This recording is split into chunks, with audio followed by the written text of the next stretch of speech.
భీష్మ తోట అండి ఇది. ఇది వచ్చేసరికి ఏ ఊరండి? కోణంకి, పిడుగురాళ్ళ మండలం, కోణంకి గ్రామం. ఎన్ని నెలలు అయింది వేసి మీరు తోట? నేను వేసి ఒక 3 నెలలు అయింది. 3 నెలలు అయితే. తోట పరిస్థితి ఏందండి? తోట అయితే వర్షానికి తట్టుకోగలేదు విత్తనం ఫస్ట్ హాఫ్. రెండోది బొబ్బర్ రాదు. మూడోది వచ్చేసి కొమ్మ బాగా చెట్లుద్ది. బొబ్బర్ రాదని మీరు ఎలా చెప్తున్నారు?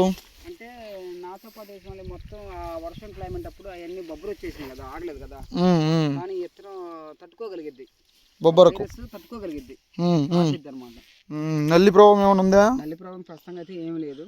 దీంట్లో లేదా, మీ ఊర్లోనే లేదా? మా ఊళ్ళో ఉంది, కానీ దీంట్లో చాలా తక్కువ ప్రస్తుతంగా అయితే. నేను జనరల్గా ఒక రైతు 3 రోజులకు ఒకసారి స్ప్రే చేస్తాడు.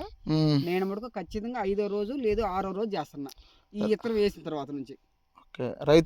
రైతుకు నచ్చే విత్తనమేనా?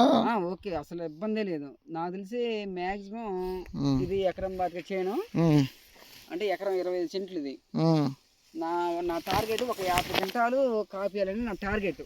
ఏమన్నా మచ్చలు ఏమన్నా కనపడుతున్నాయి మీకు? ఏం లేదు, టోటల్ ఎక్కడ ఏం లేవు. దోమ కానీ మచ్చ కానీ ఏం లేదు, ఆరోగ్యంగా ఉంది. ఉన్న వరకు కూడా ఆరోగ్యంగా ఉంది. కాపు మీకు దగ్గర కాపేనా? దగ్గర కాపే, చిక్కడ కాపే. ఏదో వైరస్ తట్టుకుంటుంది, నల్లి రావట్లేదు, పేరుకేనా? కాపు ఏమైనా ఉందా లేదా? లేదు, కాపు ఉంది. కాపు ఉంది. విత్తనం పేరు గుర్తుందే? ప్రజ్ఞ. విత్తనం పేరు ఏం పేరు? ప్రజ్ఞ, భీష్మ. భీష్మ. భీష్మ భీష్మ విత్తనం పేరేంది? భీష్మ. విత్తనం పేరు గుర్తుపెట్టుకోవాలి మనం. భీష్మ. ఎవరు ఇచ్చినారు? ఎక్కడి నుంచి తెచ్చినారు విత్తనం? నేను పాకాలపాడు నర్సరీలో నేను మొక్కలు తీసుకొచ్చాను, నెట్లో తీసుకొచ్చేసారు మొక్క.